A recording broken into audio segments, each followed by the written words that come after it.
Thunder crashes as the black woman pounds desperately on the ranch door, begging for work through the storm, when the towering cowboy swings it open and declares with a weathered grin, "Be my wife instead." The townsfolk whisper, "She's another fool chasing impossible dreams across unforgiving territory." They expect her to vanish like morning mist, consumed by a land that devours the desperate. But the giant rancher sees something else, a sharp mind behind weary eyes, someone who might solve the crisis threatening to destroy everything he's built. Hidden beneath his shocking proposal lies a 30-day countdown to financial ruin that could claim them both. His unconventional offer isn't romance, it's survival, a gamble that could either save two lost souls or damn them to face the wilderness alone. Will she risk everything on this stranger's desperate bargain? Before we continue, comment where you are tuning in from. Perhaps we will publish a story there. The letter trembled in Etta Mae Harrison's mud-stained hands as she read the words that shattered her world. The Denver School Board regretted to inform her that her teaching position had been terminated effective immediately. New management required different qualifications. The coded language fooled no one. She crumpled the paper and tossed it into the dying embers of her boarding house fireplace. 3 years of perfect attendance, children who finally grasped mathematics under her patient guidance, parents who praised her dedication, none of it mattered now. The rain hammered against her window as she counted the coins in her worn leather purse. $12.37, enough for maybe 2 weeks of meals and lodging if she stretched every penny. Her trunk held her few possessions and letters of recommendation that seemed worthless now. Denver had no more opportunities for someone like her. The other schools had already made their positions clear, with polite rejections and cold stares. She needed to venture into the territories where desperation might overcome prejudice. The next morning brought no mercy from the weather. Etta Mae climbed aboard the westbound stage with her life packed into a single trunk. The other passengers shifted away from her, claiming they needed more room for their belongings. She pressed herself against the window and watched the city disappear behind sheets of rain. 200 miles west, Silas Thurman stood in his kitchen, holding a different kind of devastating letter. The bank demanded payment in full within 30 days. $2,000, or forfeit the ranch to cover outstanding debts. His hands shook as he set the notice on the table next to 4 others just like it. The cattle poisoning had destroyed him. 60 head of prime beef found dead in the north pasture last winter. The veterinarian called it bad feed, but Silas knew better. Bad feed didn't kill selectively. Bad feed didn't leave the neighboring ranches untouched. He walked to his window and stared at the land his father had claimed 20 years ago. Every fence post driven by hand, every acre cleared with back-breaking labor. The thought of losing it to Clayton Mortimer made his stomach churn. Mortimer had visited twice already with offers to buy the debt. Each time his smile grew wider and his terms grew worse. The man collected failed ranches like trophies, building an empire on the misery of honest settlers. Etta Mae's stage journey became a nightmare of rejection. The first ranch sent her away before she finished explaining her qualifications. The second allowed her to speak, but laughed when she mentioned her teaching experience. The third ranch owner told her they had no use for uppity help who thought they were better than honest work. By the fourth ranch, hunger gnawed at her ribs. Her coins had dwindled to $7. The stage driver grew increasingly reluctant to make stops for her, muttering about schedules and wasted time. Other passengers complained about the delays. The fifth ranch crushed her remaining hope. The owner's wife took one look at her and declared they would never allow her kind around their children. The woman slammed the door so hard it rattled the windows. Thunder rolled across the Wyoming sky as Etta Mae trudged along the muddy road toward the final ranch marked on her map.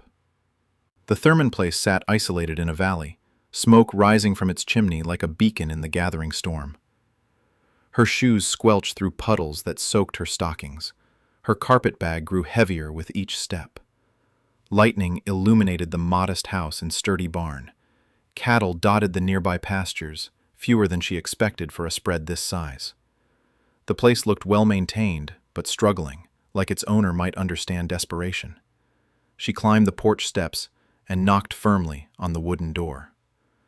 Rain dripped from her bonnet onto the worn planks beneath her feet. This had to work.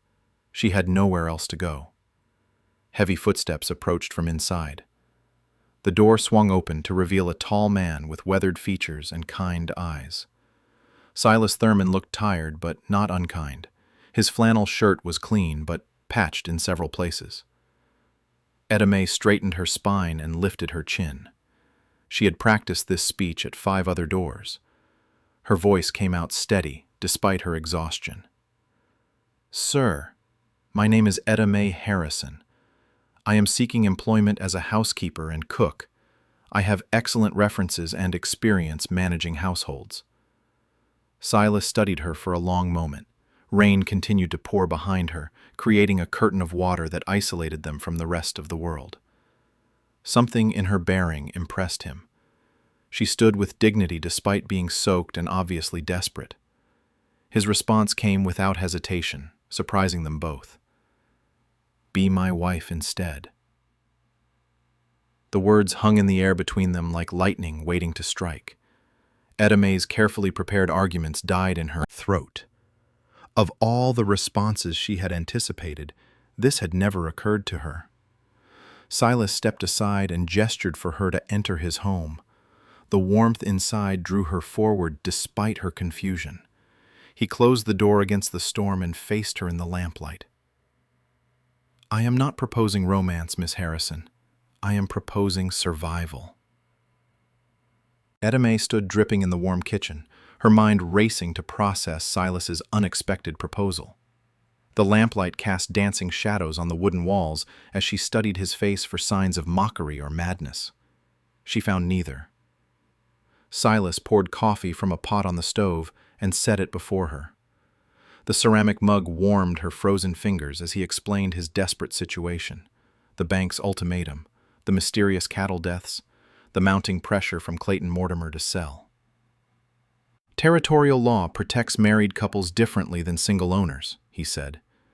"Extended payment terms, bankruptcy protections, rights that could save this ranch."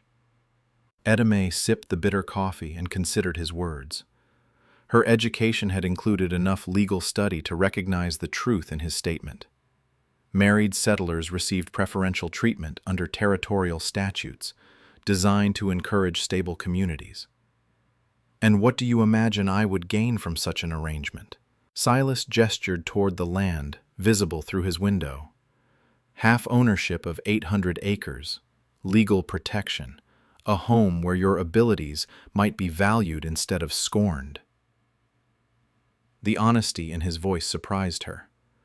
Most men would have dressed up the offer with false romance or empty promises. Silas presented it as what it was: a business transaction born of mutual desperation. Thunder shook the house as Etta May weighed her options. $7 would last perhaps a week. No prospects for employment, no family to return to. The alternative was destitution, or worse. "I must tell you something before you assume I am merely a domestic servant seeking advancement." She set down her coffee and met his eyes directly. The moment had come to reveal the secret that had cost her everything in Denver. "I am a trained bookkeeper and former educator. I have studied territorial law extensively. Your proposal has merit beyond what you may realize." Silas raised an eyebrow but showed no skepticism. His father had taught him to judge people by their actions rather than appearances. This woman had traveled 200 miles alone through dangerous territory. That took intelligence and courage. Etta May reached into her carpet bag and withdrew a leather portfolio. Inside were certificates of education, letters of recommendation, and samples of her meticulous bookkeeping. Her handwriting was precise, her calculations flawless. "I learned these skills helping my father manage his freight business before his death. Numbers tell stories that most people cannot read." She opened one of his ledger books lying on the kitchen table. Her finger traced down the columns as she absorbed the information with startling speed. Within minutes, she identified 3 discrepancies that had escaped Silas's notice. This supplier has been overcharging you for feed. This payment to the bank includes interest calculated incorrectly. This entry suggests someone has been purchasing supplies using your account without authorization.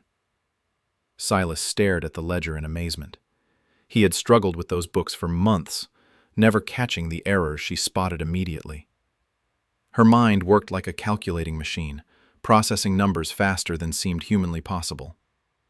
How did you see all that so quickly? My father called it a gift. I remember every number I see.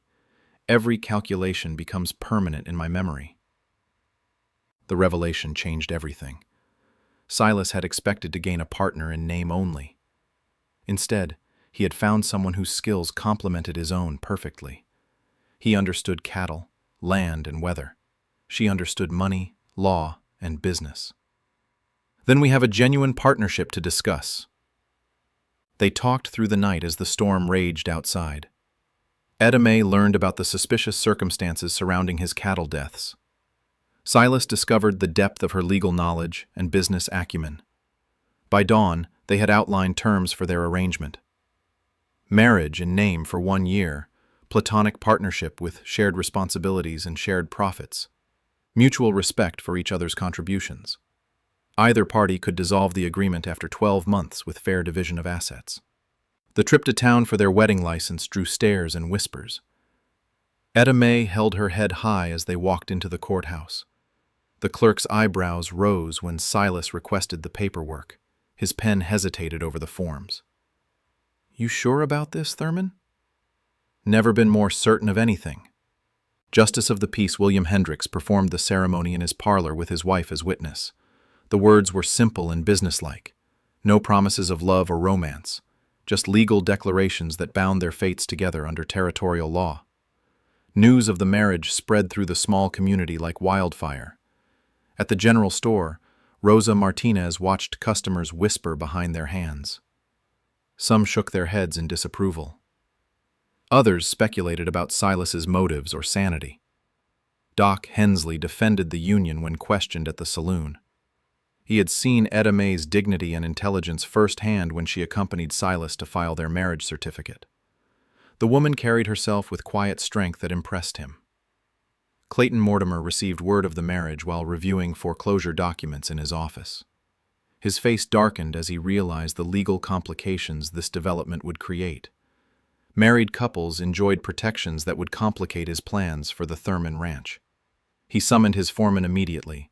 New strategies would be required to remove this obstacle. The presence of Silas's educated wife added unwelcome variables to previously simple calculations. Back at the ranch, Etta May began implementing changes with methodical precision. She renegotiated contracts with suppliers, catching overcharges that had drained resources for months. Her systematic approach to the books revealed patterns of waste and inefficiency that Silas had never recognized. Within a week, she had reduced monthly expenses by 30%, while improving the quality of supplies. Her educational background proved invaluable, as she navigated territorial regulations and tax requirements with expertise that amazed her new husband. The partnership was working exactly as both had hoped. Clayton Mortimer arrived at the Thurman Ranch 3 days after the wedding. His polished boots and tailored coat contrasted sharply with the working ranch around him. 2 hired men flanked him as he dismounted from his expensive horse. Silas emerged from the barn to meet his unwelcome visitor. Etta May watched from the kitchen window, studying Mortimer's calculated movements and predatory smile. Everything about the man radiated controlled menace. "Heard you took yourself a wife, Thurman. Quite the surprise to everyone in town." Mortimer's eyes swept over the ranch with obvious hunger. He had coveted this land for years, waiting for the right moment to acquire it at a fraction of its value. The marriage complicated his timeline, but did not eliminate his ultimate goal. "My personal affairs are not your concern." "Oh, but they are. See, a man's judgment comes into question when he makes rash decisions. Banks notice things like that. makes them nervous about extending credit to unstable borrowers. The threat hung in the air like smoke. Mortimer's influence with the territorial bank was well known. A word from him could accelerate foreclosure proceedings or eliminate any hope of loan extensions. Edame stepped onto the porch, her presence immediately drawing Mortimer's attention. She moved with quiet confidence that surprised him. Most people in this territory showed deference when facing his wealth and power. "Gentlemen, perhaps this conversation would benefit from refreshments." Her voice carried the educated accent of someone far above her apparent station. Mortimer's eyes narrowed as he reassessed this unexpected element in his calculations. "That is most gracious, Mrs. Thurman." The formal address felt strange on her tongue, but Edame recognized its importance. Legal recognition of her married status provided protections that single women never enjoyed in this harsh territory. She served coffee with practiced elegance, while listening to every word of the men's conversation. Mortimer's offers sounded generous on the surface, but contained clauses that would essentially transfer ownership for pennies on the dollar. "Time is running short, Thurman. My offer stands for another week. After that, you will be dealing with the banks, collection agents, rather than a generous neighbor." After Mortimer departed, Edame shared her observations with Silas. The man's confidence suggested inside knowledge about the bank's intentions. His timeline matched perfectly with the foreclosure deadline. Most telling was his casual mention of other ranchers who had faced similar difficulties. "He knows too much about your finances. Someone is feeding him information." Silas had suspected the same thing but lacked proof. The bank president claimed to maintain strict confidentiality, yet Mortimer always seemed to know details that should have been private. That night, orange flames erupted from their hay barn. The fire spread with unnatural speed, consuming months of stored winter feed within hours. Silas and Edame fought the blaze with buckets from the well, but the damage was catastrophic. By morning, only charred timber and ashes remained. The acrid smell of smoke hung over the ranch like a funeral shroud. Their cattle would need that hay to survive the coming winter. Without it, they faced another disaster that would push them over the financial edge. Doc Hensley arrived to check on them, drawn by the smoke visible from town. His examination of the burn pattern raised immediate suspicions. The fire had started in 3 separate locations simultaneously. No natural cause could explain such a pattern. "This was deliberate, Silas. Someone wanted to make sure your barn burned completely." The realization that they were under attack changed everything. Silas paced the kitchen like a caged animal, his hands clenched into fists. Someone had declared war on his livelihood and family. Edame remained calm, her analytical mind processing the implications methodically. The timing was too perfect to be coincidental. Mortimer's visit, followed by immediate disaster, suggested coordination and planning. "Violence will not solve this problem. We need evidence and legal recourse. While we are gathering evidence, they are destroying everything we have built." The strain showed on Silas's weathered face. He had endured the cattle poisoning and financial pressure with stoic determination. The barn fire felt like a personal violation that tested his resolve. Edame began her investigation the next morning. She visited the Territorial Records Office and requested files on recent ranch sales in their county. The pattern that emerged confirmed her suspicions. 7 ranches had been sold to Mortimer in the past 2 years. All had suffered mysterious misfortunes before their owners defaulted on debts. Cattle deaths, equipment failures, crop disasters, and fires had preceded each acquisition. She cross-referenced the sales with newspaper reports and found additional connections. The same bank handled all the foreclosures. The same lawyers processed the paperwork. The same assessment company appraised the distressed properties at bargain prices. Rosa Martinez provided crucial information when Edame visited her store. The Mexican woman had faced her own share of prejudice and recognized a kindred spirit in Silas's new wife. "Mortimer's men were in town the day before your fire. They bought lamp oil and rope, more than anyone would need for normal purposes." The evidence was circumstantial, but compelling. Edame documented every detail in a careful ledger, building a case that could eventually reach territorial authorities. Justice moved slowly in the frontier, but it moved more reliably than vigilante violence. Meanwhile, the community's reaction to their marriage continued to complicate their situation.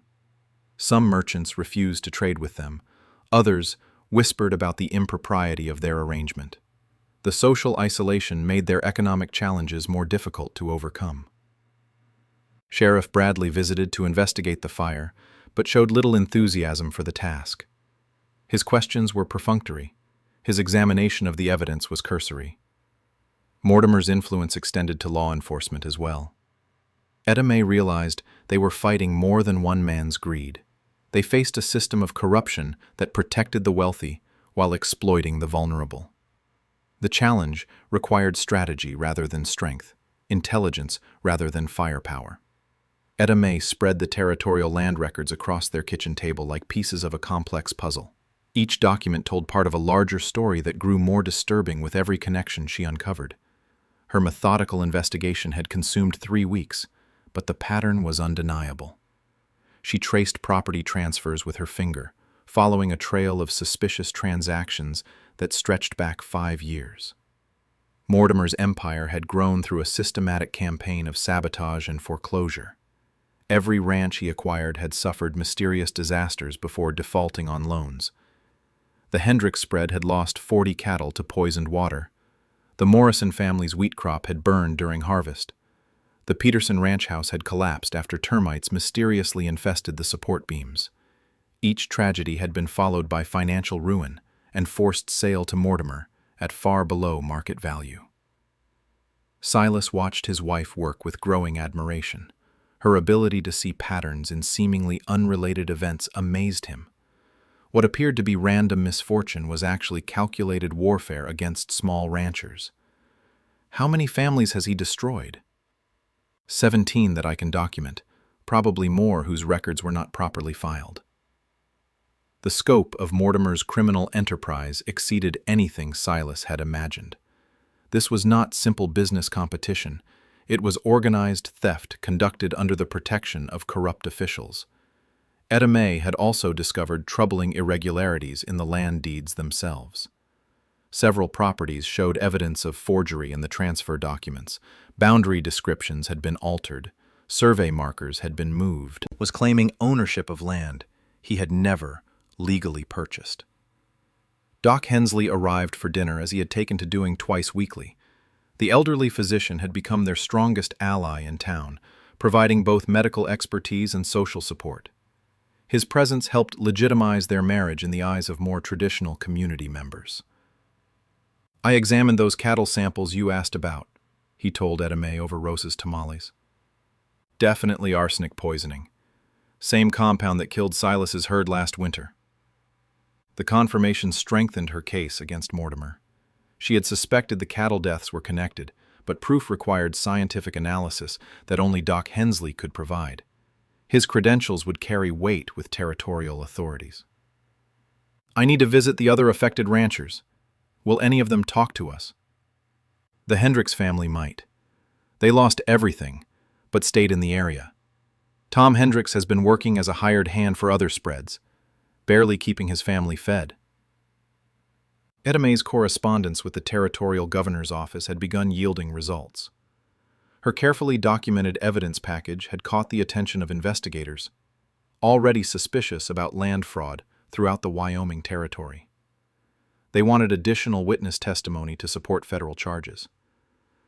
Finding cooperative witnesses proved challenging. Most of Mortimer's victims had fled the territory after losing their property.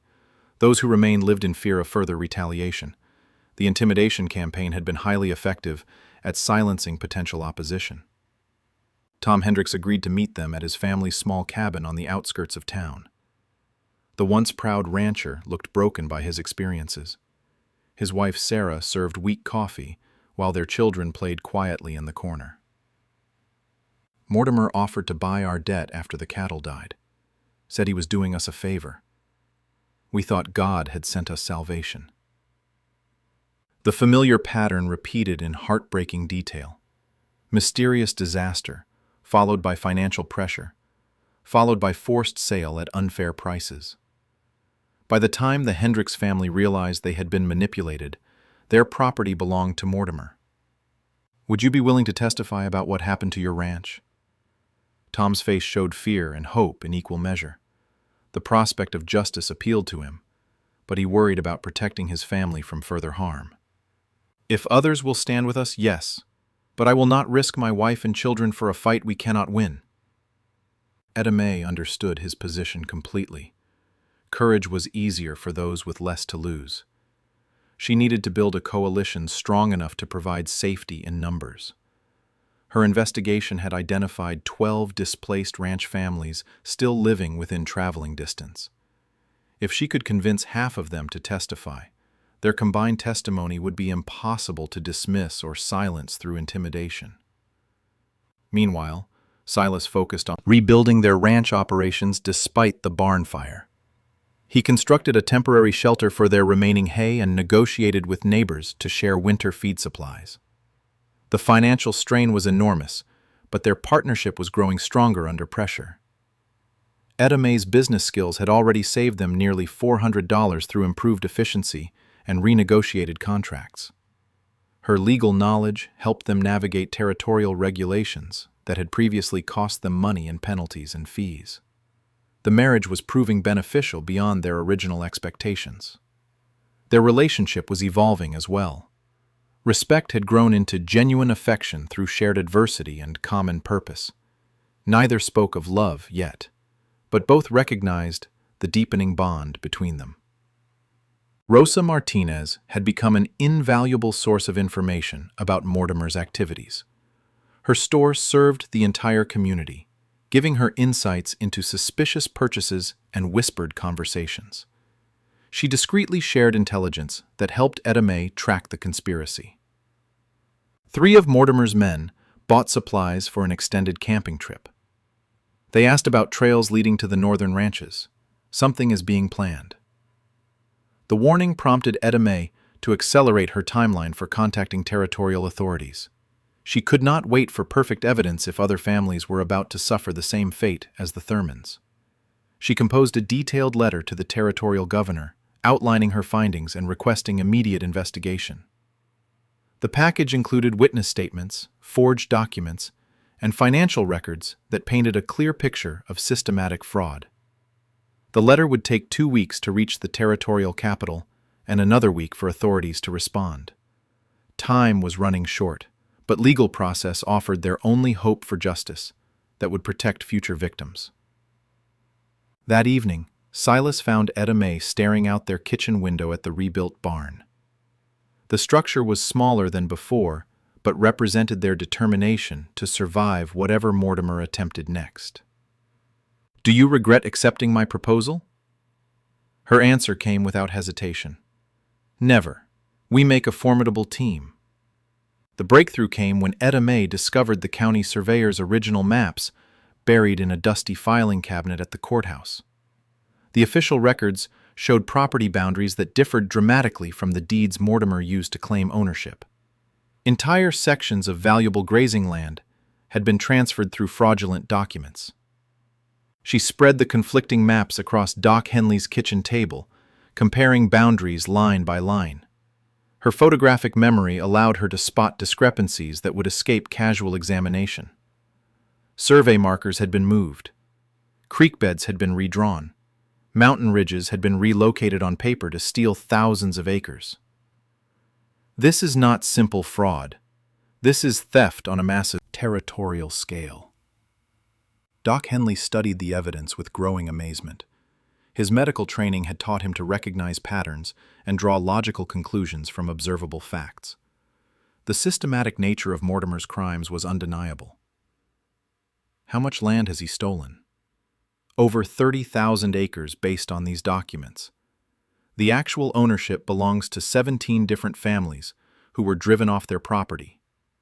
The scope of the conspiracy reached far beyond what any of them had imagined. Mortimer had not simply bought distressed properties at low prices. He had fabricated legal ownership through forged surveys and altered boundary descriptions. Etta Mae's correspondence with territorial investigators had intensified after her discovery. Federal marshals were already en route to investigate reports of widespread land fraud throughout Wyoming territory. Her evidence would provide the foundation for criminal prosecutions. Sheriff Bradley made his final attempt to intimidate them that afternoon. He arrived with a warrant for Etta Mae's arrest on charges of trespassing and document theft. The accusations were obviously fabricated, but his authority made them dangerous nonetheless. "You have been causing trouble around here, Mrs. Thurman. Time to face the consequences."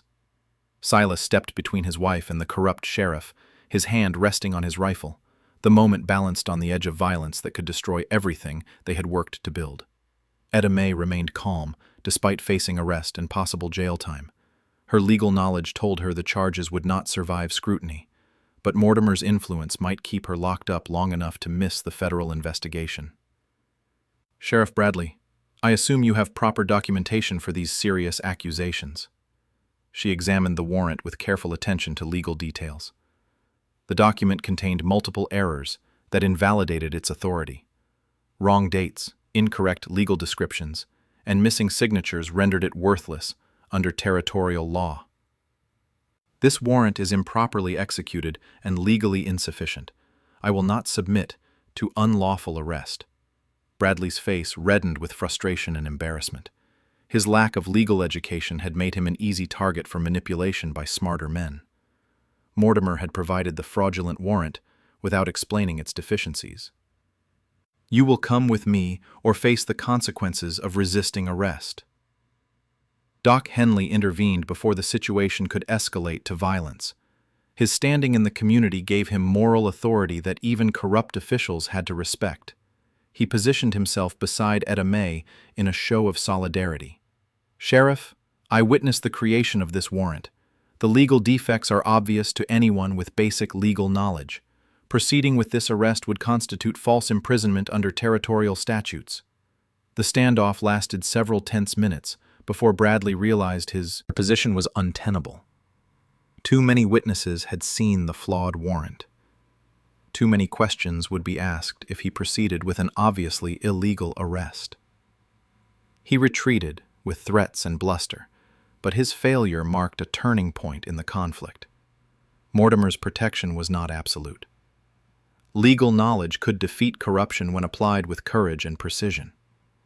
That evening brought news that changed everything.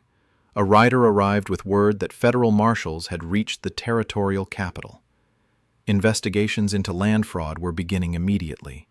Witnesses were being called to testify before territorial judges. Etta Mae realized this was the moment she had been preparing for since discovering Mortimer's crimes. Her evidence could provide the foundation for justice, but only if she could present it effectively to federal authorities. She spent the night organizing her documentation into a comprehensive case file. Every forged deed, every suspicious transaction, every witness statement was arranged in chronological order. The story told itself through careful presentation of facts. Silas watched his wife work with deep admiration. Her intelligence and determination had transformed their desperate situation into an opportunity for justice. The frightened woman who had knocked on his door during a storm had become a formidable force for righteousness. When this is over, what happens to us? The question hung between them like morning mist. Their marriage had begun as a business arrangement, born of mutual desperation. Shared adversity had forged it into something deeper and more meaningful. "I hope we continue as partners in every sense." Her response carried implications that extended beyond legal arrangements and financial cooperation. The respect and affection between them had grown into something approaching love, though neither had spoken the word aloud. The next morning brought a summons that would determine their future. Federal Marshal William Crenshaw had arrived in town with authority to investigate territorial land fraud. He requested immediate meetings with anyone possessing relevant evidence. Etta Mae prepared for the most important presentation of her life. Everything they had endured, every risk they had taken, every sacrifice they had made led to this moment. Justice for themselves and 17 other families depended on her ability to present complex evidence clearly and convincingly. She dressed in her finest clothing and gathered her meticulously organized documentation. The leather portfolio contained proof of crimes that had destroyed dozens of lives and stolen fortunes in land and livestock. Silas accompanied her to town, their wagon loaded with maps, deeds, and witness statements. Other victims had begun arriving as word spread about the federal investigation. The Hendricks family, the Morrison survivors, and displaced ranchers from throughout the territory converged on the courthouse. For the first time since beginning their fight against Mortimer, they were not alone. The courthouse overflowed with displaced ranchers, curious townspeople, and federal officials. Marshal Crenshaw had transformed the main courtroom into an investigation headquarters with maps and documents covering every available surface. The atmosphere crackled with tension as 30 years of frontier justice prepared to collide with territorial law. Etta May entered carrying her leather portfolio with the confidence of someone who had prepared for this moment her entire adult life. Her evidence was organized, her testimony rehearsed, and her resolve unshakable. The frightened woman seeking work had become an advocate for justice. She began her presentation with the original survey maps, explaining how boundary markers had been systematically altered to transfer ownership fraudulently. Her photographic memory allowed her to recite exact coordinates and legal descriptions without consulting notes. Marshal Crenshaw took careful notes as she documented each discrepancy. Mrs. Thurman, you are suggesting that Mr. Mortimer has falsified territorial records on an unprecedented scale. I am not suggesting it, Marshal. I am proving it with his own documents. She methodically presented 17 separate cases of document fraud, each supported by physical evidence and witness testimony. The pattern was too consistent to be coincidental and too detailed to be fabricated. Mortimer's criminal enterprise stood exposed in all its calculated cruelty. Tom Hendricks testified about his family's cattle poisoning and the suspicious timing of Mortimer's purchase offer. His wife Sarah described the intimidation tactics used to pressure them into selling at below market prices. Other displaced families shared similar experiences with remarkable consistency. Doc Henley presented his analysis of the cattle deaths, confirming deliberate poisoning with arsenic compounds.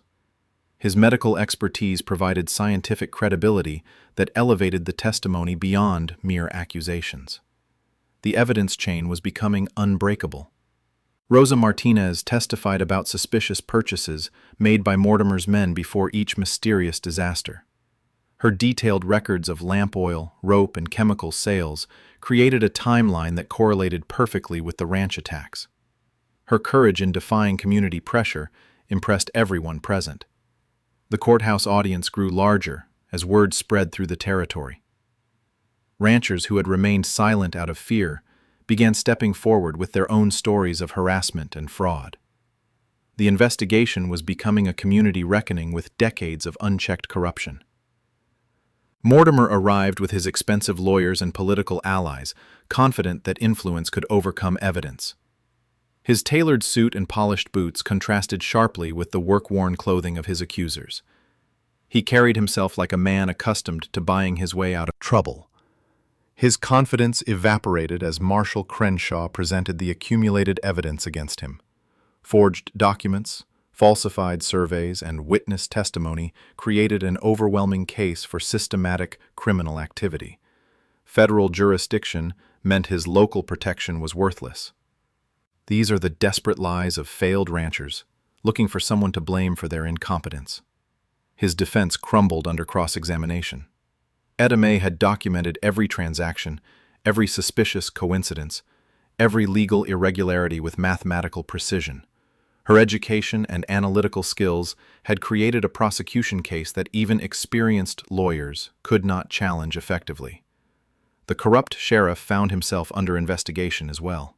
His failure to investigate obvious crimes, his attempts at illegal arrests, and his financial connections to Mortimer made him complicit in the conspiracy.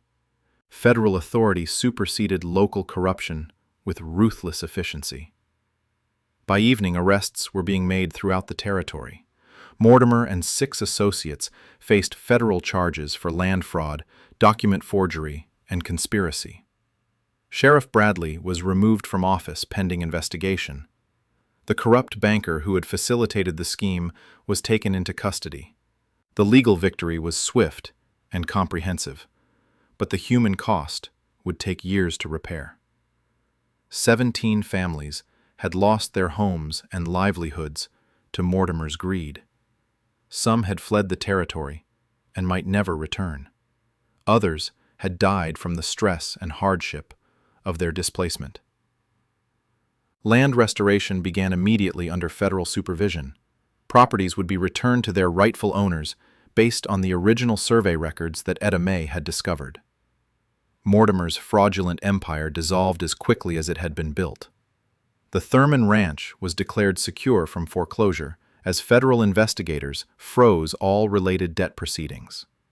The mysterious cattle deaths were officially classified as criminal acts, making Mortimer liable for damages. Justice moved slowly, but arrived with compound interest. Community attitudes toward the Thurmans shifted dramatically after the investigation. People who had shunned their interracial marriage now praised Etta May's courage and intelligence. Her victory against corruption had earned respect that transcended racial prejudice. 6 months later, the ranch had become the center of a thriving cooperative. Restored ranchers shared resources, knowledge, and mutual support that made all of them stronger than they had been individually. Etta May's organizational skills had created a network that benefited the entire region. She established a school in the unused barn, teaching reading, writing, and arithmetic to children whose families had previously been unable to afford education. Her teaching methods were progressive and inclusive, welcoming students regardless of background or social status. The 1-year trial period for their marriage approached its expiration without either partner mentioning the date. Their relationship had evolved far beyond the original business arrangement. Shared adversity had forged bonds stronger than romantic infatuation. Silas proposed again on the anniversary of their first meeting, this time with genuine love rather than desperate calculation. Etta May accepted with tears in her eyes and joy in her heart. They exchanged new vows in the same courthouse where she had exposed Mortimer's crimes. Doc Henley officiated the ceremony with Rosa Martinez serving as witness. The community that had once whispered about their arrangement now celebrated their triumph over injustice. Children from Etta May's school threw wildflowers as the couple emerged into bright sunshine. Their ranch prospered through hard work, intelligent management, and community cooperation. The woman who had knocked on a door seeking employment had become a landowner, educator, and symbol of frontier justice. The desperate cowboy's unconventional proposal had saved them both, while transforming an entire territory.